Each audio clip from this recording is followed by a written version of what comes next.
देखिए, आपके सांसद राजीव राय जी यहाँ हैं।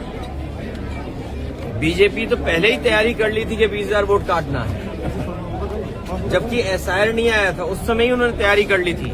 और अगर आपको याद हो 2022 का चुनाव जब समाजवादी पार्टी हारी, उस समय आरोप इलेक्शन कमीशन पे हम लोगों ने मिलकर के लगाया था कि इन्होंने जानबूझ करके हमारे वोटों को काटा, और उसका परिणाम ये हुआ कि हमारी सरकार नहीं बन पाई।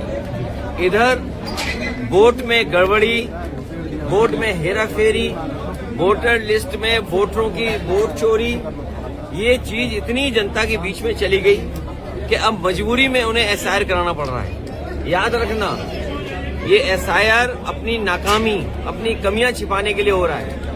अच्छी बात है कि एसआईआर में हम भागीदारी कर रहे हैं। अब मैं अपने एक एक कार्यकर्ता का धन्यवाद देता हूं कि जो पीडीए प्रहरी बनकर के वोटर लिस्ट ठीक कर रहे हैं। मैं एक बार फिर अपील करूंगा कि अपने मतदाता आम लोग मिलकर के वोटर लिस्ट को ठीक करें, अपना वोट बचाएं, कटने से बचाएं, जुड़ने के लिए मेहनत करें। कागज ढूंढना पड़ रहा है, डेट ऑफ बर्थ है या और कागज ढूंढने पड़ते हैं, वो सब ढूंढ करके वोट बढ़ाएं। लेकिन दुर्भाग्य बात ये है कि जिस आधार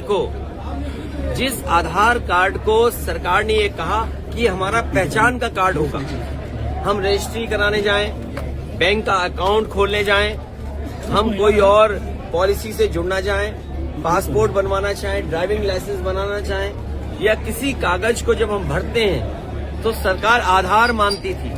और सोचिए, अब आधार को ही ऐसा कर दिया कि आधार किसी लायक नहीं बचा, उसका आधार ही खत्म कर रहे हैं। ये साजिश षड्यंत्र इसलिए है कि सरकार सच्चाई से डरती है, हर आंकड़े में हेराफेरी करती है। लेकिन हम मजबूती से काम करेंगे और लोकसभा में ये बात रखेंगे कि किस तरह भारतीय जनता पार्टी बेईमानी करने पर उतर आई है।